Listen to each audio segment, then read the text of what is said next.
Le cercle RH pour ce débat de l'an 1 de Bismart. Ben oui, mesdames, parce que on va vivre, mes invités vont vivre ce premier débat de l'an 1. Ben oui, l'an 1 de Bismart et de Smart Job, évidemment. On parle de la médiation, pas de la médiation familiale, vous l'aurez compris, mais de la médiation en entreprise. C'est une vraie fonction avec une formation, avec des gens qui sont là dans l'entreprise pour dénouer, peut-être même éteindre l'incendie, parce qu'il arrive parfois que la tension soit si forte qu'il faille éteindre l'incendie par les mots, par la parole, pour éviter peut-être, et on va en parler sur ce plateau, d'aller jusqu'au tribunal, jusqu'au prud'homme, jusqu'à des conflits juridiques. C'est évidemment un sujet important, surtout dans le contexte télétravail, parce que les tensions sont peut-être montées d'un cran entre les managers, entre les collaborateurs, des mails envoyés, des mots de travers, et puis ça part. On en parle de cette médiation avec deux spécialistes du sujet. L'une que vous connaissez, qui est déjà venue souvent sur notre plateau, Valérie Ohanessian. Bonjour. Ravie de vous accueillir. Bon anniversaire. Merci. Et merci à vous, parce que vous faites partie de ceux qui nous ont accompagnés pendant une année dans le cercle des experts. Merci. Directrice générale de la Société française des analystes financiers, la SFAF, et administratrice de la Fondation Concorde. Et qui est très intéressant, vous sortez la médiation en entreprise, collection Que sais-je, il est sorti en mai, oui. Là il y a quelques semaines maintenant, mai 2021, les Que sais-je, ça nous fait penser à l'université, à la fac, à ces livres essentiels. L'île Que sais-je, tu vas tout comprendre, c'est aussi évidemment une explication pédagogique de cette médiation. Vous-même médiatrice, Valérie ? Oui, j'ai pratiqué la médiation un peu. Et j'ai eu envie surtout de donner un premier accès très généraliste, une acculturation à quelque chose dont je pense que le développement va être très très fort dans les années qui viennent. Isabelle Hercé, bonjour. Augustin Hercé, oui.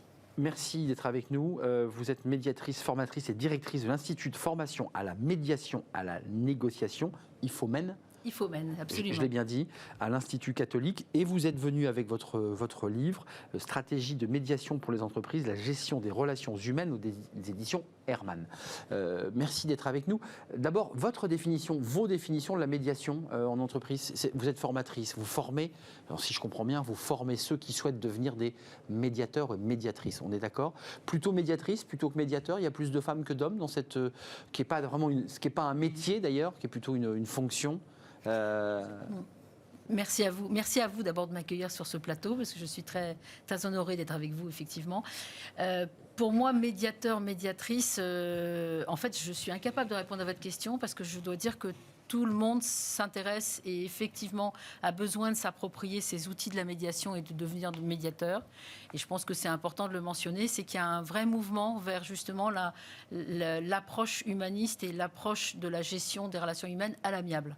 Cette notion d'amiable est quand même importante. C'est à l'amiable. Alors c'est ça l'idée. Il n'y a pas de droit. Si, il y a des avocats qui participent aux médiations, bien sûr, et ils sont toujours les bienvenus puisqu'ils conseillent justement leurs clients. Ça tombe bien, puisqu'ils ont besoin souvent de conseils, tous ces gens qui viennent en médiation. Pas toujours, on est d'accord, pas toujours. Il n'y a pas toujours un avocat. En entreprise, c'est plus rare. C'est plus rare. Voilà, mais on a les représentants syndicaux qui viennent aussi accompagner les salariés, qui viennent aider. Juste pour ceux qui nous regardent, qui sont dans une PME, c'est vrai que le médiateur existe dans des grandes entreprises, beaucoup moins dans les PME, parce que le conflit se règle souvent dans le bureau du patron. La médiation se fait avec le patron. Dans les grandes entreprises, Valérie, vous nous le confirmez, lorsqu'il y a un conflit identifié, on appelle le médiateur. Oui, alors... Comme un peu on appelle le pompier lorsqu'il y a déjà un peu de fumée qui sort d'un tuyau. Oui, alors... En fait, il y a plusieurs médiateurs. Je crois que c'est important de resituer cette fonction. Et selon le type de conflit, il y aura tel ou tel médiateur. Dans médiation, il y a l'idée d'entremise. Il y a l'idée de confier à un tiers indépendant et neutre la recherche d'une solution, comme le disait Madame, amiable, pour régler un différend. Alors, il faut que ce tiers soit véritablement neutre et impartial. Donc, ça ne peut pas être quelqu'un qui occupe une fonction dans l'entreprise dès lors que le conflit oppose l'entreprise à quelqu'un, que cette personne soit à l'intérieur ou à l'extérieur. Donc, il y a des médiateurs, on y reviendra, qui ont des missions différentes.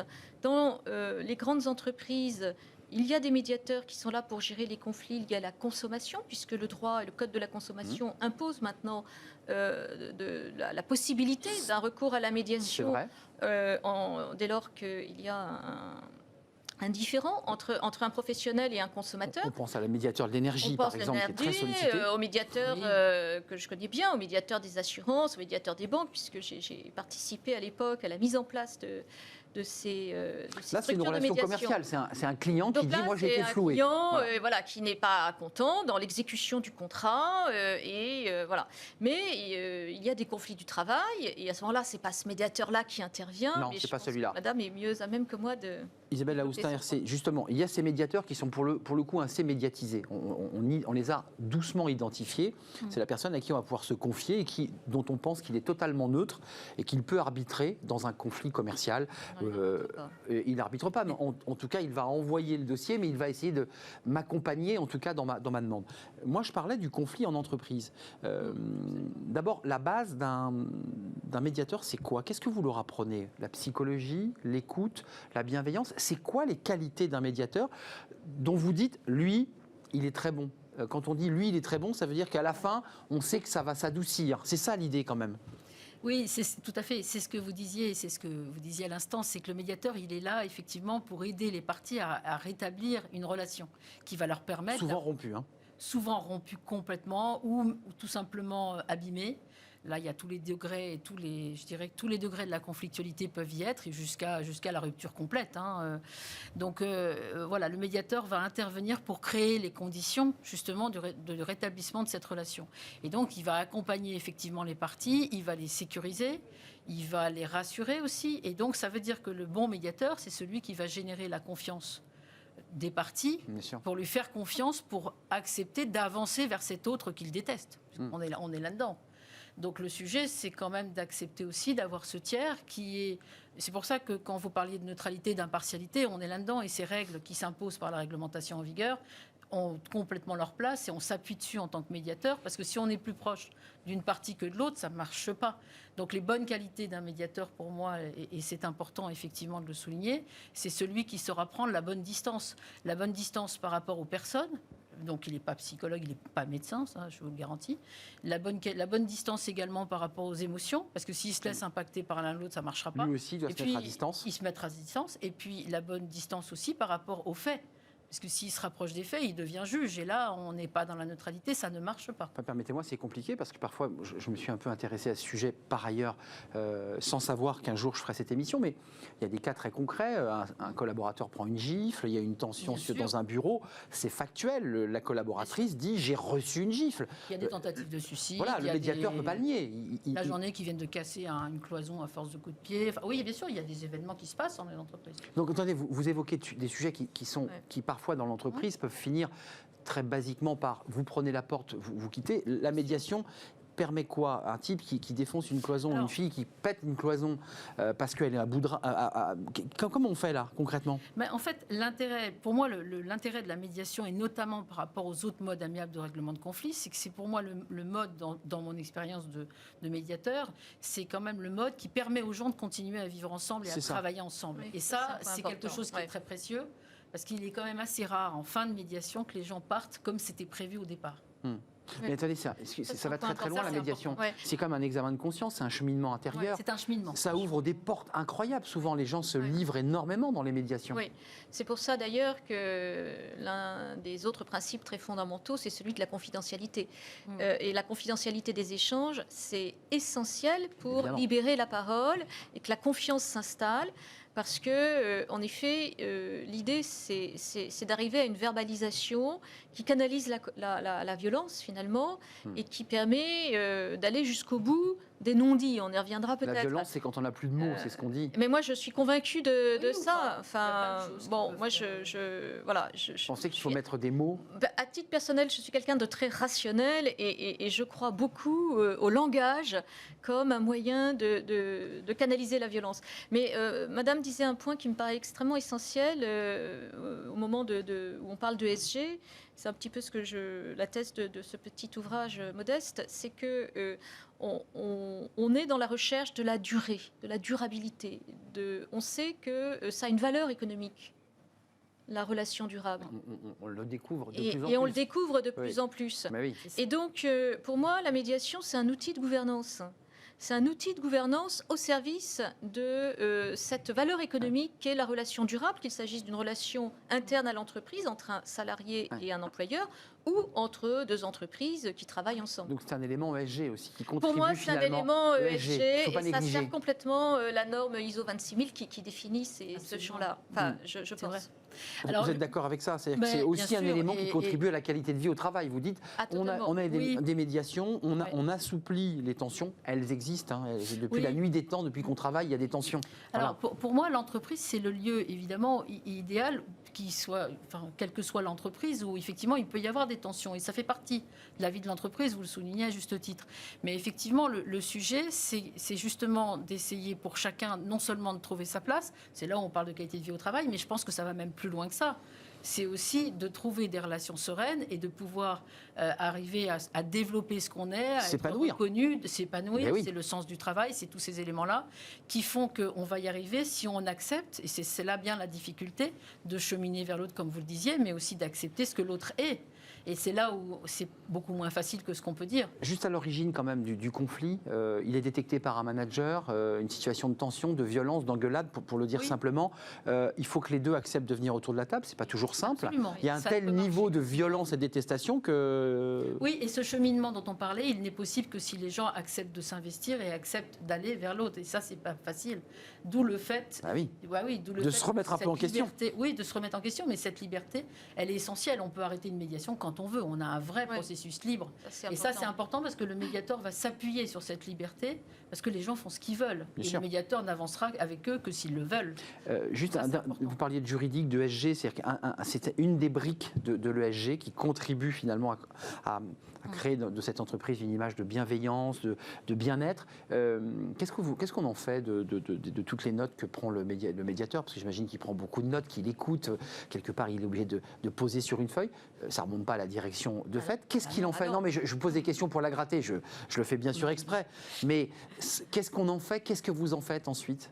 En réalité, d'abord, il écrit ou il n'écrit pas. Il n'y a pas de règle. Non, il Moi, peut- j'ai rencontré des médiateurs. À l'écoute seulement? Oui, c'est chacun a sa pratique. Bon, il vaut Absolument. mieux quand même. Enfin bon, moi, Quelques petites personnellement, notes? j'écris parce que voilà. Mais voilà, ça passe aussi beaucoup par l'oralité. Et l'objectif, c'est d'arriver à s'entendre. Et donc, en fait, le déclic, c'est pour la personne de comprendre qu'elle a quelque chose à gagner à venir, malgré sa souffrance et malgré ce conflit voilà, qui la ronge.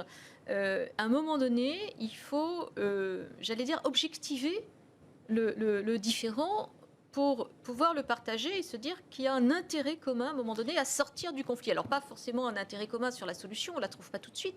Et le médiateur, il n'est pas là pour ni arbitrer, ni produire lui-même la solution, mais la faire émerger dans Ça ne répond pas à ma dialogue. question. Oui. Qu'est-ce que le médiateur fait Le de tout ça? médiateur, il conduit les entretiens avec ça parce que ça lui permet de... Aucun feedback, c'est ça que je voulais dire, pour le dire un peu en termes. Après, il y a des techniques que Madame pourra expliquer beaucoup mieux que moi. C'est-à-dire que dans les techniques de médiation, il y a des moments collectifs, il y a des moments bilatéraux. C'est ça. Donc, il utilise tout ça dans ces entretiens-là. Et puis, à un moment donné, il va y avoir un accord, dans le meilleur des cas. Écrit? Et cet accord, il sera écrit et il pourra... Alors, pas forcément. Pas forcément. Pas forcément, mais... Enfin, il faut bien oui, poser c'est quelque vrai, chose pas sur un forcément, papier. mais bon, dans En le fait, cas... les parties font ce qu'elles Elles Mais font ce veulent. attendez, qu'elles veulent. excusez-moi, je vous pose des questions un peu de béotien parce que ça me passionne. Ouais. Mais Quand- c'est un quand- sujet passionnant. non, parce qu'on rentre finalement au très fond de l'être humain à Oui. travers cette Oui, médiation. oui, absolument. Le médiateur, par ses appétences, découvre finalement que l'un des interlocuteurs a des troubles psychologiques, considère qu'il peut en avoir. Est-ce qu'il est dans l'obligation de le signaler parce que il n'aboutira pas et qu'au final, il faudra se séparer du collaborateur, ou est-ce qu'on aboutit toujours à une situation où globalement tout le monde sort épanoui? J'en suis pas sûr. Alors, il y a plusieurs J'en suis pas points. sûr. Il y a plusieurs points dans ce que vous dites, mais je reviens sur ce principe justement de confidentialité qui est effectivement essentiel. Le sujet de la confidentialité, bien sûr que le médiateur est engagé, mais les parties aussi. Ça veut dire que rien ne sort en médiation de ce qui est dit en médiation. Donc c'est assez clair. le D'accord. principe est Mais le établi. DRH, il fait toc-toc un jour et vous dit, vous en êtes Alors, où là de la médiation? Mais le DRH On en fait quoi de cette affaire? Le DRH fait toujours toc-toc, et la direction, et les syndicats, et les collègues. D'accord. Et, tout le monde. Et c'est normal. D'où l'importance pour le médiateur de bien poser son cadre en amont et de préciser comment ça va se Mais passer. il y a bien un délai, Ensuite- c'est-à-dire qu'il y a bien, au bout de 6 mois, si vous n'avez pas dénoué Ah, l'affaire... mais non, ça dure pas 6 mois, ça peut pas. Non, mais j'en sais rien. Ça dure combien de temps? En général, il faut entre 2 et 3 mois. Bon, alors, même au bout y de- compris avec 50 ou 70 personnes. Au bout de 3 mois, Je pense qu'il faut que ça aille vite en médiation, sinon les gens s'épuisent. s'épuise. Mais la confidentialité, c'est un sujet important et en même temps, chacun dit ce qu'il a envie de dire. Ça veut dire qu'en Normal. médiation, le médiateur met d'accord les gens, s'ils le souhaitent, pour que le médiateur se fasse leur intermédiaire aussi auprès du CSE, auprès de la direction. Ce sont les gens qui sont en médiation qui décident de sortir de la confidentialité quelques éléments ou pas. Après, il y a un dernier point que vous avez mentionné qui est important, c'est quelles sont les exceptions à la confidentialité qui ne pourraient pas être restées. Et oui. Bah, c'est assez simple, c'est en fait tout ce qui va mettre en péril la santé physique ou morale de la personne. Ça veut dire, enfin moi ça m'est arrivé une fois en 12 ans, quelqu'un qui disait, en sortant je vais aller me jeter du pont, parce que mon bureau est près d'un pont. Et donc là j'ai dit, je vais en parler à votre hiérarchie, effectivement, parce que là, vous voyez, elle me dit, c'était une blague. Je dis, oui, mais moi je l'ai entendu en fait. Donc on ne peut pas passer ça sous silence, évidemment. Donc c'est pour moi la seule exception. Après, effectivement, c'est l'application des taxes, ou alors des enfants, mais là, je ne fais pas de médiation familiale. Comme il nous reste peu de temps, vous voyez, quand le temps passe vite, ça veut dire qu'il y a une densité, et voilà, c'est passionnant. Mais d'où l'intérêt d'une stratégie quand même à mettre en place en entreprise pour tenir compte de tous ces ensembles. Et du coup, ce qui est essentiel aussi, c'est de tenir compte de tous les éléments, de tous les acteurs. Vous voyez bien dans ce qu'on dit depuis le début, que tout le monde est important. Oui, bien sûr, les syndicats. Les partis en souffrance, etc. Donc, d'où l'intérêt aussi de pratiquer ce qu'on appelle la médiation systémique, qui va tenir compte de tout l'environnement et de tous les sujets. Mais je vais aller au bout de mon idée. Ça n'aboutit pas toujours. Je vous voyais dire oui, c'est vrai, ça n'aboutit pas toujours. C'est pas une science exacte. Et qu'à un moment donné, lorsqu'il y a eu un conflit, lorsqu'il y a eu une destruction, je ne sais pas, d'un bien, vous parliez de la cloison tout à l'heure, l'employeur est en mesure, à un moment donné, de dire vous avez détruit une partie de ce bien, je peux engager des poursuites. Enfin, je veux dire, d'un point de vue purement légal. Qu'est-ce qui se passe une fois que le DRH vous êtes croisé, vous êtes dit bon j'ai fait mes 3 mois, je suis pas sûr, on n'est pas allé au bout. Qu'est-ce qui se passe là? La médiation n'aboutit pas et donc l'entreprise reprend le dossier. Et bien après, si le conflit ne trouve pas sa résolution de manière amiable, voilà, il y a les tribunaux et ça rejoint le circuit juridictionnel. Alors, juste des éléments par rapport à ça. On a du mal à dire qu'une médiation n'aboutit pas en entreprise, parce que ce que je constate quand même dans les médiations, en tout cas, c'est que ça marche plutôt bien. C'est surtout que c'est impressionnant de voir le potentiel qui réside dans tous ces gens qui sont en difficulté. Et je ne connais pas de médiation qui n'aboutissent pas en entreprise. Parce que ça leur a servi à quelque chose. Oui, parce qu'ils perçoivent, y compris leurs difficultés, d'un autre prisme. Évidemment. Et donc, ils ont fait un pas de côté grâce à la médiation. Vous n'êtes pas psy, mais on ne me retirera pas de l'idée qu'il y a quand même un travail comme ça d'accouchement. Mais c'est eux qui font le travail. Et il y a un point important, c'est que lorsqu'il y a un accord, celui-ci est exécuté beaucoup plus facilement qu'une décision de justice. Oui. Et ça, c'est l'un des avantages de la médiation. Et c'est assez logique, puisque les parties sont à l'origine de l'accord. Ça ne vient pas d'en haut, ça leur est pas imposé. Donc, ils se réapproprient tout ça. Et l'un des grands bénéfices de la médiation, c'est cette exécution volontaire de l'accord trouvé par les parties. Et en entreprise, les accords sont appliqués. C'est ça qui est intéressant, y compris quand il n'y a pas d'écrit. C'est ça qui est impressionnant aussi. Là où je vous disais que les êtres sont... Je suis en train de déborder malheureusement, mais Isabelle, Valérie, d'un mot chacune, est-ce que le contexte du télétravail qui est en train de s'imposer, qui est en train de se pérenniser, est un nouvel espace de conflit? Isabelle? Pour moi, il y a des nouvelles conflictualités, effectivement, qui ont émergé avec ce confinement, je vous le confirme, d'où la stratégie encore plus, je dirais, pointue à mettre en place sur la gestion des relations humaines. Parce que le télétravail, on parlait de communication, il y a le verbal, mais il y a tout le non-verbal, il y a tout ce qu'on va chercher dans son travail, qu'on ne trouve malgré tout pas toujours derrière un écran, surtout si on éteint quand même la caméra. Donc, vous voyez, la communication, elle a pris un coup quand même. Et d'où les malentendus aussi d'un mail, d'une phrase mal dite. L'insupportabilité de l'autre. On a du mal à s'adapter à l'autre quand il n'est pas là, c'est compliqué, vous me l'accorderez. Donc, C'est vrai. télétravail, c'est pas facile. Donc, Valérie, effectivement. mot de la fin? Oui, Oui, cette oui. nouvelle ère qui s'ouvre, là, dont on nous dit qu'elle s'ouvre. Je pense en effet que voilà, tout changement et toute perturbation dans la communication peut générer des malentendus et donc des différends. Et plus globalement, les exigences aujourd'hui appliquées à l'entreprise par la loi ou qu'elle s'applique à elle-même à travers les engagements ESG sont pour moi une source de différents potentiels et donc de champs de médiation évidents. Juste une ultime question, quand on veut devenir médiateur, on va voir son DRH, on dit la médiation m'intéresse, on se lance dans On se forme surtout, on va chez On se madame se forme. former. C'est ça. On vient à l'IFOMEN ou à Dauphine, avec qui on a un partenariat important, parce que spécialisé sur l'entreprise. À l'IFOMEN, on a tout ce qu'on veut comme formation, effectivement, pour devenir médiateur. On appelle l'IFOMEN, et après, on va voir son DRH. Merci à vous mesdames. Si vous voulez Merci venir, à vous. messieurs, mesdames, médiateurs, lisez d'abord ces livres qui sont quand même des guides pratiques très concrets pour vous pencher sur le sujet. Puis ensuite, il faut faire évidemment une formation. Tout ça est très encadré et très organisé. Merci à Valérie Ohanessian. Le que sais-je, la médiation en entreprise, que sais-je, voilà, tout le monde, c'est le pensum du sujet. Et puis un livre peut-être plus approfondi encore sur cette question stratégie de médiation pour les entreprises aux éditions Hermann.